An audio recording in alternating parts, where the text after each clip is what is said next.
মৃত্যুটাই তোমাকে আসলে অনেক কাবু করে দিয়েছে। মেহেরিন আমাদের ছোট বোন, আর তুমি আমরা ওকে কি পরিমাণে আদর করতাম সেটা তো তুমি জানো।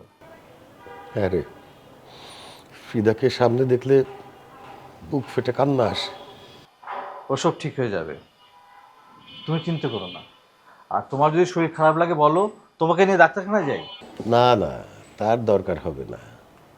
তোকে আমি যেটা বললাম সেটা যদি ঠিকমতো বুঝে থাকিস তাহলে সেটা কর। গ্রামের বাড়ির সাথে যোগাযোগটা বাড়া। এখন থেকেই সব কিছু বুঝে নেওয়ার চেষ্টা কর। দেখি কি করা যায়।